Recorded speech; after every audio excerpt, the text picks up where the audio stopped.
And now let's discuss tax. In a couple of weeks, the new tax law will set in Nigeria, and it changes a whole lot of things. There's a calculator. We've discussed that here on the program. If you haven't seen it, please check our YouTube channel and you'll see how you can calculate your new tax. Don't get cheated by an employer or any other person or consultant. But let's look at some of those gray areas or controversies or controversial clauses or areas that people have been worried about when it comes to the new tax law, which starts on the first day in January. I have right here in the studio to help us dissect that Mr. Ladijo Adeyemi is the Associate Director, Commercial Practice at Anderson, Nigeria. Mr. Adeyemi, good morning and welcome to the program. Morning, Nini, and thanks for having me. Good to have you. So I'm sure in your interactions, you've been hearing of some controversies. What are some of those most controversial areas you've heard about? Okay, there have been quite a number of them. I think generally Nigerians are just uncomfortable with the fact that a lot of things are changing. It's the first time we're having this level of overall, over our taxing framework. So with all of those changes, I mean, it's just kind of expected that there would be concerns, that quotas will raise. But I think topmost in the list of those is, of course, as you would expect, the ones that would affect the SMEs.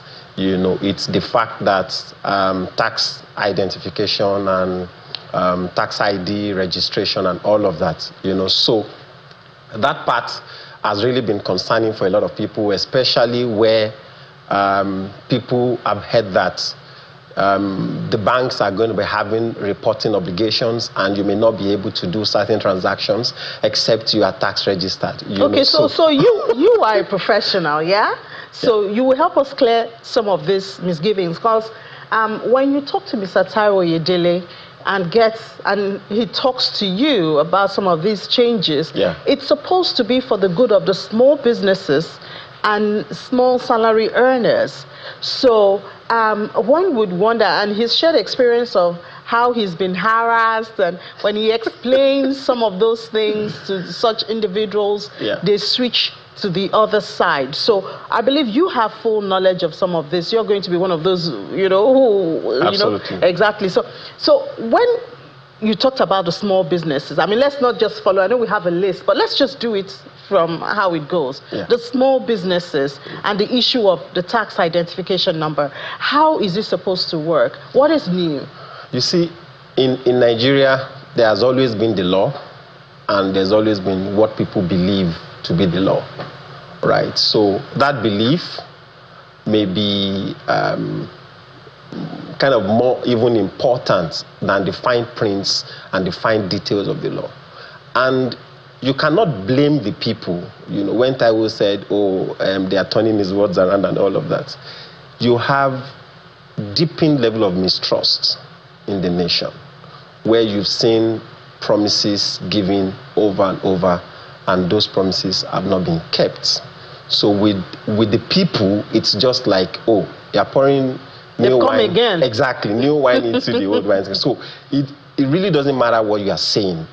People believe this thing you are saying is not going to be for our ultimate benefit. But to get to the answer to the question that you've raised, now, if you are a small business, for instance, what the government had thought to do is, before now, even currently, because the new law is going to kick effect by 1st of January. Currently, if your revenue is 25 million, right, you do not have, your tax rate is going to be 0%. 25 million a quarter? 25 million naira for an annum, per annum, for a whole year, currently. So you have 2 weeks for that to subsist, right? From 1st of January, that threshold, I mean, speaking about the good that the government has done, that has not really been well understood. That threshold has been pushed to 50 million, 100 million, depending on the tax law. I thought it was 100 million, 25 a quarter.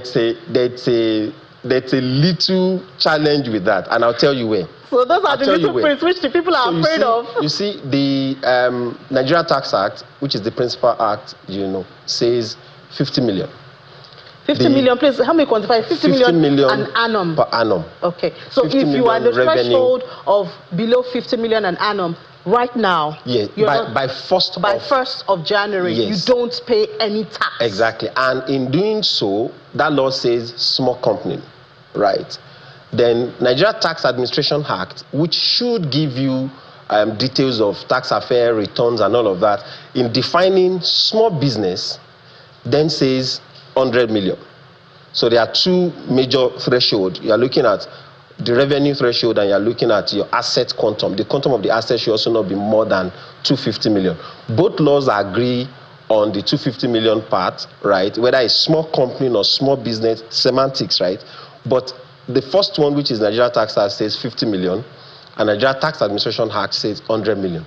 So I think that must have just been final error, alignment, changes, and so however you look at it, whether you're saying 50 million or 100 million, you are safe. But the fact remains that it's been moved from 25 million to that much. So look at that. That is like doubling or even quadrupling, the threshold that currently subsists. That's a good thing. There's no way that should not earn the government something good, right? But the fact remains that even when it was 25 million, there was an obligation to still file returns. You're not going to pay taxes, but declare that this is the much you've made. That obligation, it's not new. It has always been in the law, at least since the time of the Finance Act. But you've got citizens and individuals that have become used to doing their thing regardless of what the law says. Why? Because, tax is a social contract, right? I pay my taxes with the expectation that the government is going to fix certain things for me. Over the years, citizens have been, so it's not new. So when Taiwo said it's been harassed, people, it should really not come as a surprise, because citizens are used to doing some of these things themselves over the years, So it's like one side of the contract had not been fulfilled. So now you're coming with the big stick, lacing it and the threat of real enforcement. Exactly. So people, that there'll be no leakage. People are not looking at the good that you really intended. They are looking at, finally, they want to forcefully drag me into this net. That's what is causing the contention. But in terms of what the law has done, the law is recognizing the fact that you're a small business. I don't want to encumber you with the administrative burden of certain things just yet. While you are growing the business, focus on growing the business, and I'm going to tax you only at 0%. Okay, so when we now talk about, having that compulsorily active tax identification number, it's just because the government wants to follow up on your activities and ensure that you're reporting, even when you're paying 0% of tax. So it doesn't mean that, because I've heard that from January now, even if you do a transfer, you need to put, even if it's 25,000 naira, you have to put it, or else you'll be asked to pay tax and all of that. And I did ask Mr. Oyedele that, and he told me that yes, there's going to be more scrutiny. Absolutely. Of all those transfers. Absolutely. But the threshold is actually 25 million naira. Exactly. So if banks want to follow up with 25,000 naira and 5,000 naira, I wonder how many staff they will need, to follow up with all of that. In some of the things that are now gaining popularity, are the things that should have come up in the past. The fact that you want to do transfer, the nomenclature of the transaction should be clear. It's not something that anybody should be saying by now.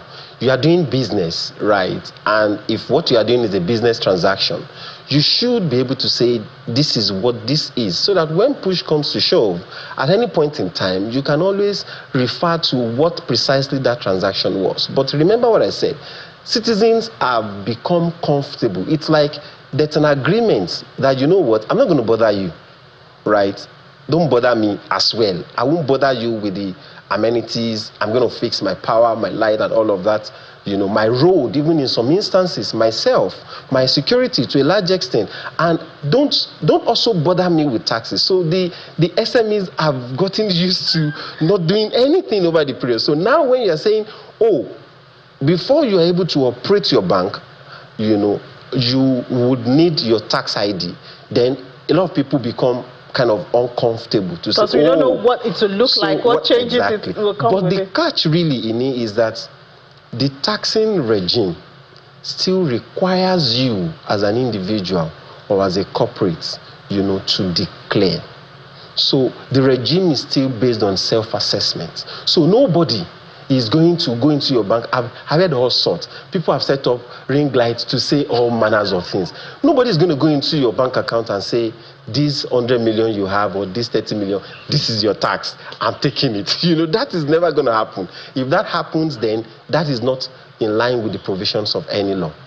So we also had in battle, that's Mr. Oyedele, that's VAT revenue allocation with the politicians, and he was faced with the reality of political power and political will. That's another good thing, because if you look at what obtained, before 1st of January and what currently subsists, what has changed now is that the sharing formula has been even more explicitly defined.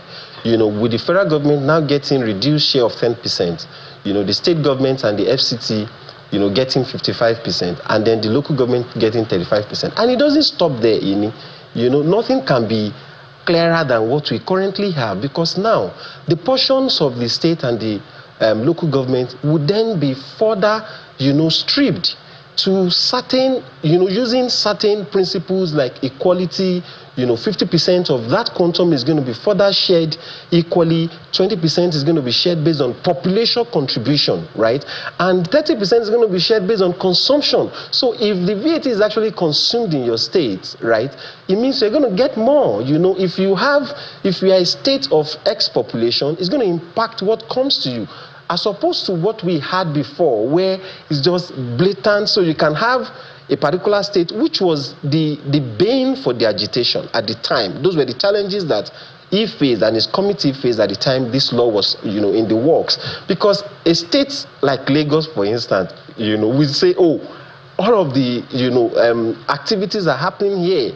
I shouldn't be getting, the same vote with as one quiet state that is, that is not really doing activity. So those are the issues. So those things, again, that's another good that has been done, explicitly defined, properly broken down to show that, there are certain principles that should guide these things and not just based on collective, contribution and then just let everybody feel good, which was but it seems like this good will hardly be appreciated because of that lack of trust, which you talk about. And I think that even though it seems to be outside the purview of the presidential committee, but ensuring that, yes, I'll pay my tax, but can you assure me that my tax will be used as it's supposed to be? You said it's a social contract. Absolutely. It's a two-way thing. Now you're ensuring that I report my earnings, whether I'm paying tax or not. At least when I get to the threshold, then I can start paying tax.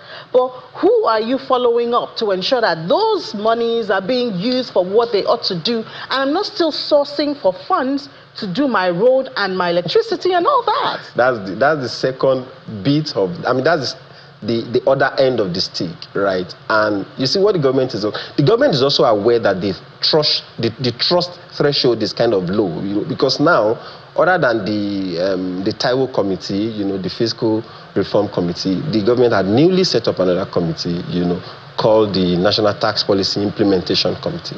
That committee is also supposed to galvanize stakeholders, ensure that implementation is smooth. It's headed by Joseph Tegbe, and of course it's going to be working hand in hand with the committee that bathed, the tax laws in itself. So I believe that some of those initiatives are to address some of those yearnings. So you can expect that the mistrust is not going to disappear suddenly. It will be. But if we smell the political will to block those leakages, I know it will help a lot. Thank you I so agree much. with you completely. Thank you so much, Associate Director, Commercial Practice, Anderson, Nigeria, Mr. Oladejo Adeyemi. Thank you for your time. Thank you for having me. Let's have a break now. When we come back, innovations in the healthcare sector will be our conversation. Please stay with us.